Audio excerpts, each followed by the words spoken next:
Thanks for listening to Baxie's Musical Podcast with my guest today, Keely Martin from Mediocre. If you like what you hear today, be sure to follow it, like it, share it, leave a big fat review for it.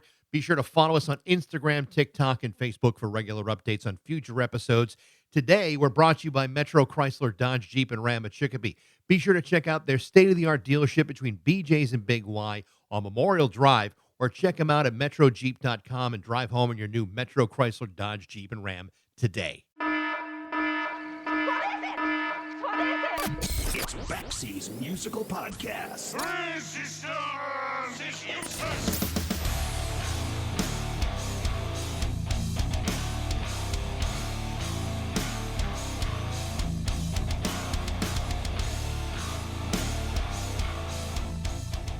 You know how you're not supposed to judge a book by its cover?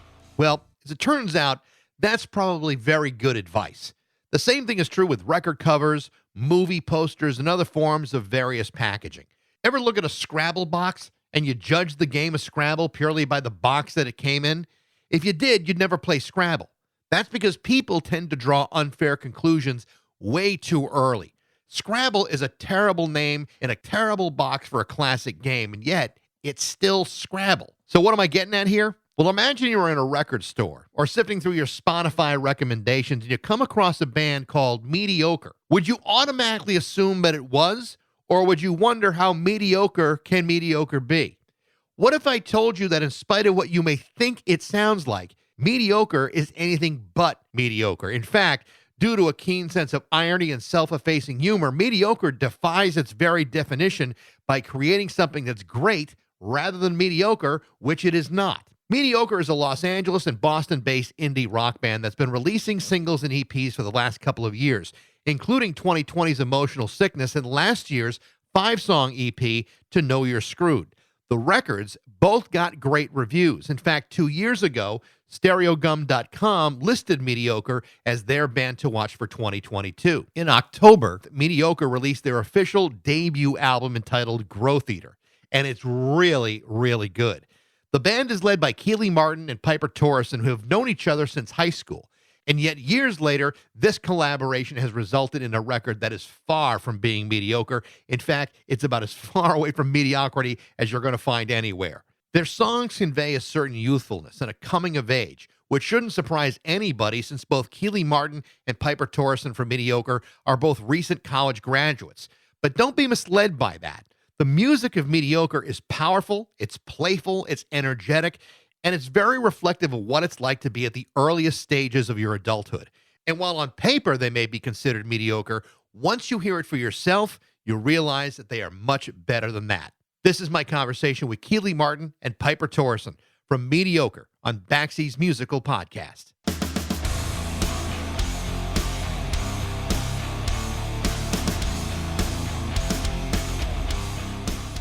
How are you? I'm doing great. How are you doing? Very good. Good to see you.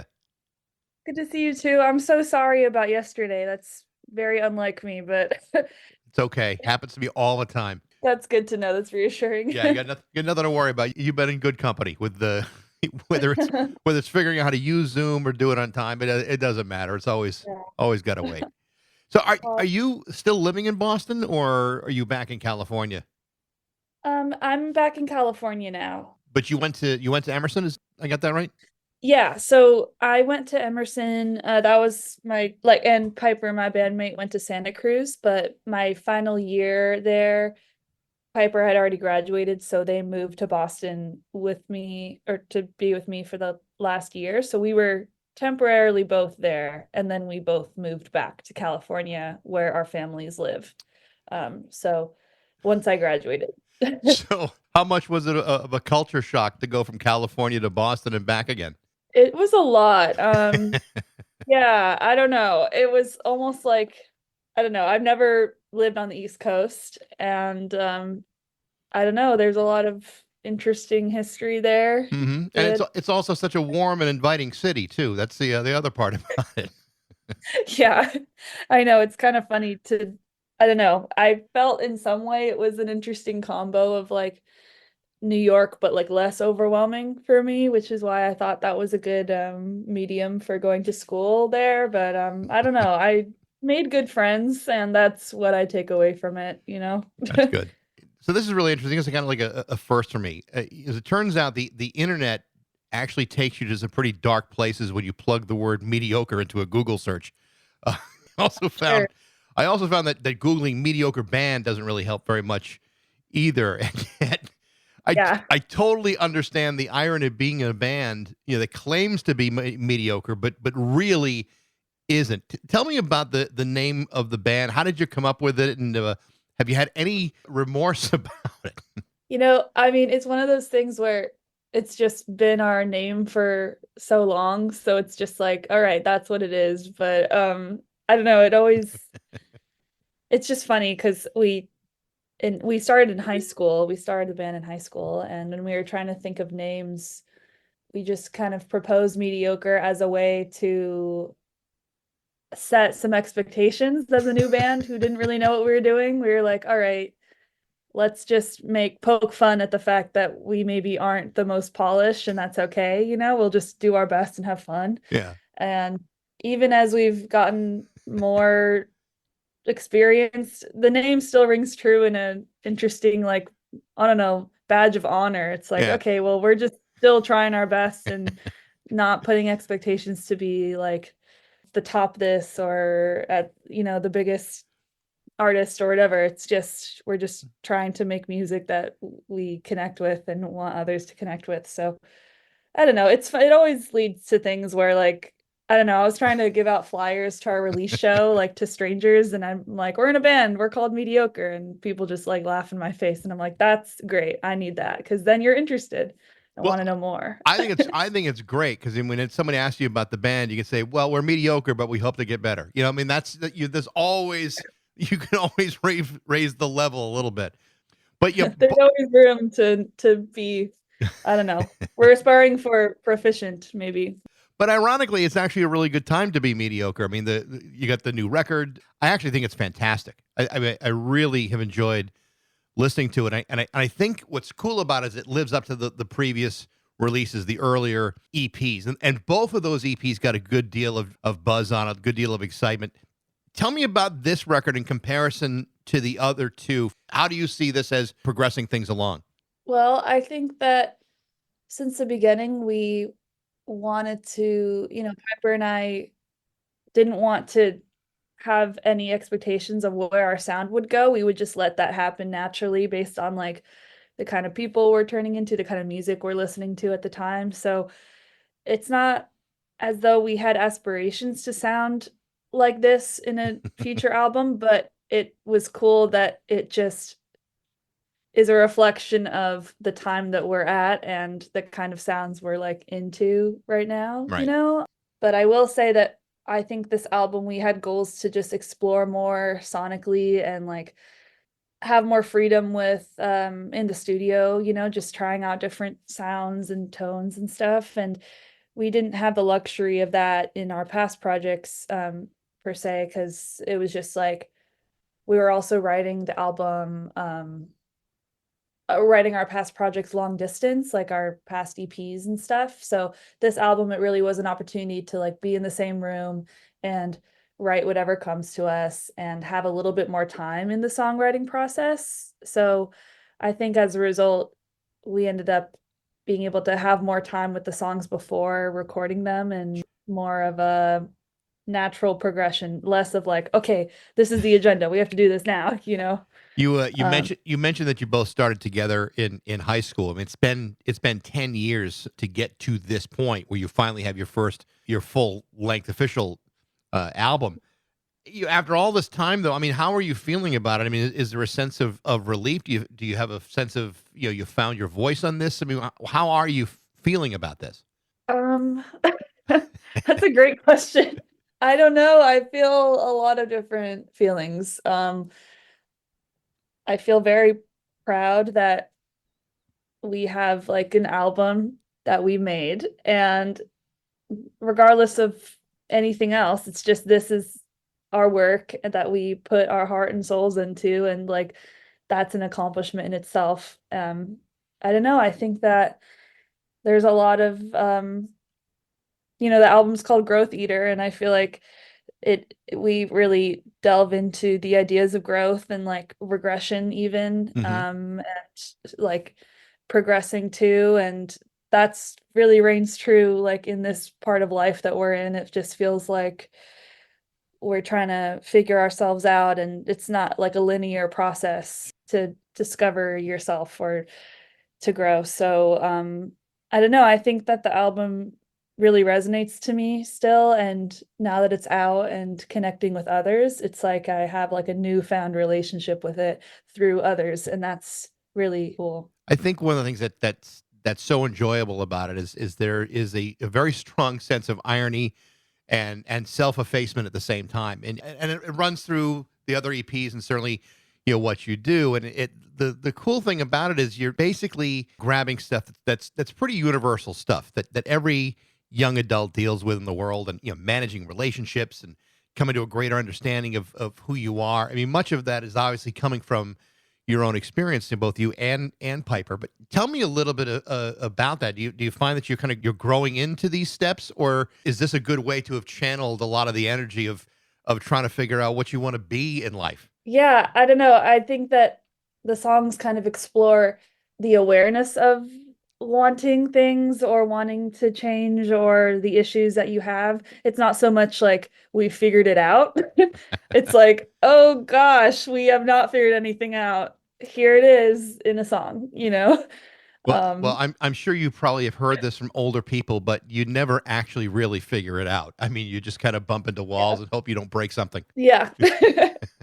And that's both reassuring and extremely terrifying, but that's how life is, I guess. So the album title is included in the single "I Might Be Giant," which I thought was really really cool, and it has a moderately, I don't know if I want to say self-sabotaging sheen to it, but in a way, it kind of does. I think that's part of the charm of what you guys have done. I mean, you're trying to grow up, but yet your anxieties and your experience seems to kind of derail that a little bit. Tell me about the title "Growth Eater" and about how it applies in that song "I Might Be Giant." Yeah. Well, I Might Be Giant is like the only song that we mention growth eater, like, and the eater eats the growth, and I've got weeds to spare. That's like a line in the second verse.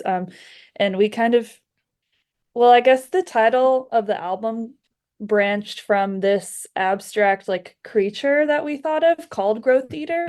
And it's not specific to, like, it could be a creature, it could just be a phrase, like, who cares, whatever you want. But like we did imagine this creature that like no matter what type of growth, whether it's like a sprout or a weed, it's just like eating everything. Mm, And that's kind of the idea of like, okay, you're going to be consuming the bad and the good at the same time, but you're still sustenance. I don't know. It yeah. gets really heady if you think about it for too long.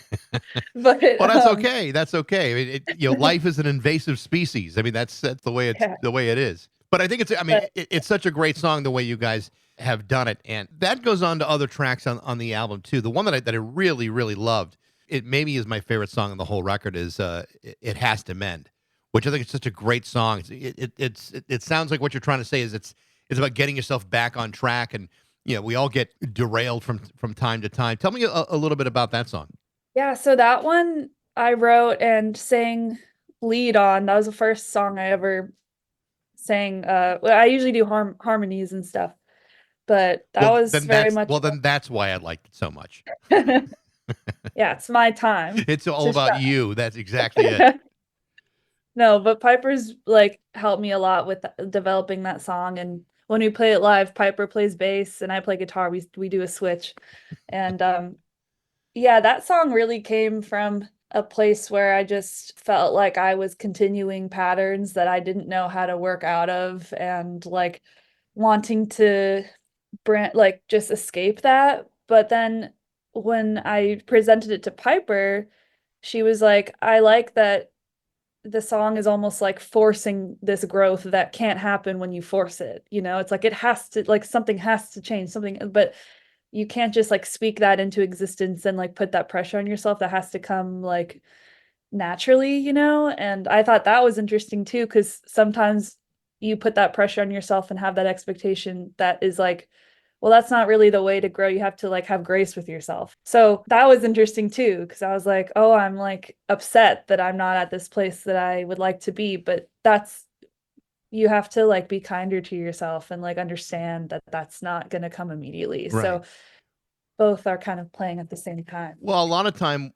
what happens, and I think, and it's not just with younger adults, but even older adults kind of feel this way too, is that they get caught in ruts, and they don't Yeah. even always realize that they're in a rut, and then they wonder why the same things happen over and over again. And it's sometimes hard to imagine that those steps forward actually come from yourself rather than from external things. Like it's like a great job isn't going to be the thing that gets you back on track. It's you that has to get yourself back on track. And that's and that's and to even identify the fact that to center yourself and get back in focus on stuff, that's actually a pretty mature thing to discover about yourself, that you have that ability. And sometimes that's what you need to do, is just reset everything and walk a different way. Yeah. And it's scary because the different way could, you don't really know exactly what's going to play out. But No, like, you don't. You don't. And the best thing of it is you make the mistakes, and that's what you learn from, is the times that you walk into the wrong door. And that's, there's that teachable moment where you say, oh, that's why I shouldn't have done that. yeah, I think that that was a big self-reflection song, but it's not like, it's like I write that and it feels cathartic, but I'm still learning like everything, and those struggles are just going to be like rephrased like in a few months or in like it's always just, it's a non-linear process, Yeah. I guess, just mental health and just taking care of yourself. Do you find, working with Piper as a writing partner and as a collaborator, do you find that you guys are going through a lot of these same things simultaneously, or are you discovering these things in different ways and in different patterns? Yeah, our dynamic is interesting in that way because our thinking patterns and our like fluctuations of like how we're feeling in life oftentimes go opposite. So if I'm like feeling in a better place, Piper might be in a lower place and vice versa. Um, and we both experience a lot of anxiety. We're both anxious people, but that anxiety manifests in different ways. But what keeps us kind of connected is that we both like to, transfer those feelings or express those feelings through songwriting, almost as a way to like cope or just to share something that would otherwise be stuck in here. So or oh sorry, we're on a podcast. Stuck inside, that's what I mean. um but I think we're both similar in our ways of coping, but also completely different. So it's interesting to have a writing partner where you're just trying to learn how we work together and share our different feelings and see if we can meet in the middle. So I don't know. It's kind of, it really depends on also just like the place that we are at the Sure. time. I think the other track that I think is really interesting, and I think I love the lyrics of it, is Litterbug, and I just think it's like a really interesting idea, because I mean, I remember the moment in my life where you came to me, where if people would just leave me the hell alone, I might be able to get out of my own way. And it just seems to have to me it resonates. That's one of that's universal things that when you start to gain your own independence as an adult, you start to say, I need some of the noise to just back the hell away from me so I can figure out what to do. Tell me a little bit about Litterbug. Yeah, so it's interesting. It's like, yeah, when you want the noise to go away, just want something to simplify, but then you realize that you're the one making that noise.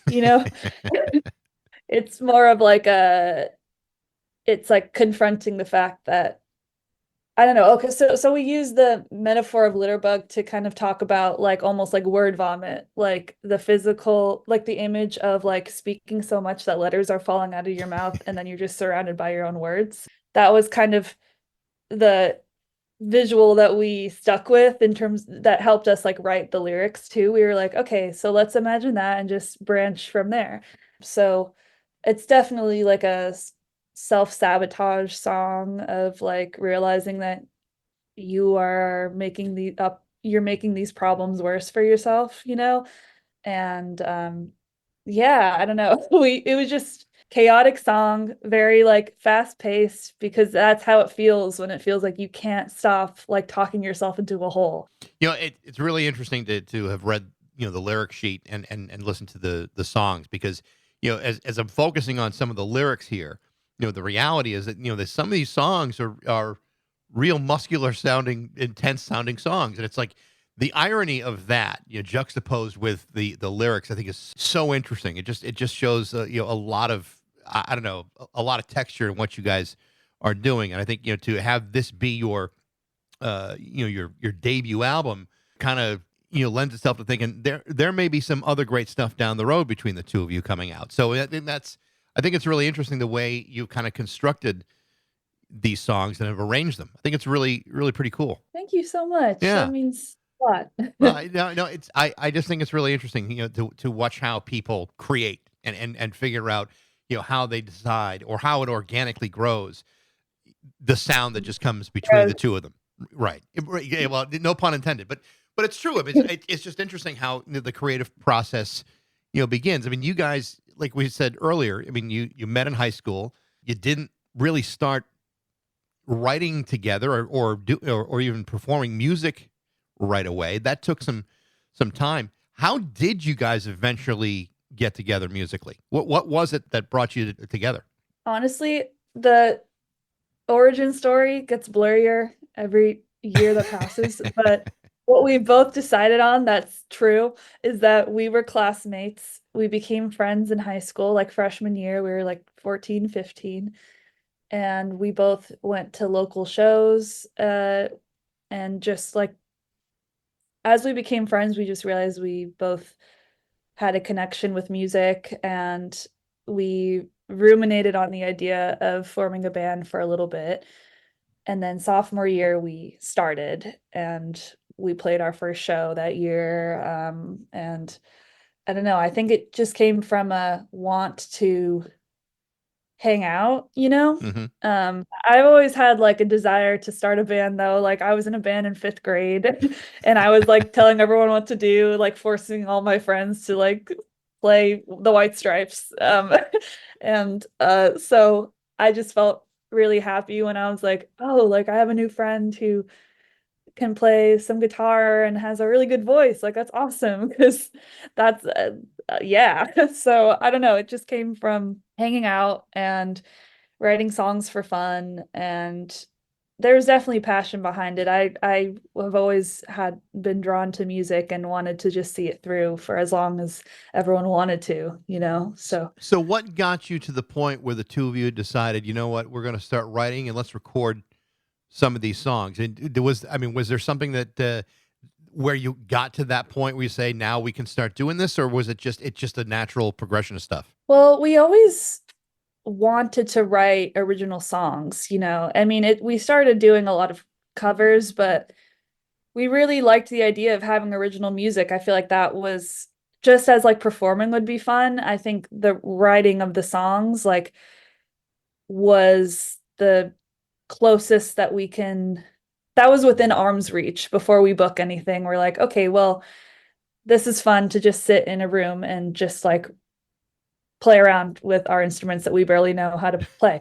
So there's just joy that came from that. And our first EP came out in 2020, but we had been writing those songs since we were like 15, 16, and we were performing those in high school. So even though that came out in 2020, all those songs were even recorded when we were like 18, like Hmm. 17, 18. It was a long process to get that out. But yeah, I think that it was just, I think it still reigns true today that a lot of like those topics we brushed on like similar topics that we've talked about in Growth Eater, but they're more refined, you know, and less like teenage angst, but like still some, now we have 20 something angst. So it's new, but still comes from the same source. But So now that the album is out and it's starting to circulate a little bit. I mean, what are your plans? Are you guys going to go on the road with it, or do you start working on new music? What's ahead for you guys? yeah, we really, really want to get on the road. We want to like support people on tour. I think that's definitely has been our goal. So it's just a matter of trying to get people to listen and like it, and then be like, oh, well, let's see if they want to open for us. Like that's our hope, because we had like a week-long run last fall supporting Warriors on their tour, the first stretch of their tour, and that was just so fun. And that's the way that you get your name out there, just performing to people who don't know who you are, and then like gaining momentum in that way. So that's definitely our goal. It's just a matter of getting booked. It's hard. There's a lot of bands. So Well, Keely, I wish you and Piper, the best. The record I think is great. I think there's no reason why you won't be able to take it on tour successfully. It's a lot of fun to listen to, and I appreciate you taking the time today. Best of luck to both of you. of course, thank you so much for talking with me and inviting us to talk. Happy to do it. Nice to meet you, Keely. Have a great night. You too. All right, You bye-bye too. now. The name of the new album from Mediocre is called Growth Eater. You can find it on Danger Bird Records. Thanks for listening. I hope you enjoyed it. You can always email me at bax@rock102.com. I'd love to hear what you think. Thanks again to Metro Chrysler, Dodge, Jeep, and Ram of Chicopee for their support. But most of all, thanks to you for listening to Baxie's Musical Podcast.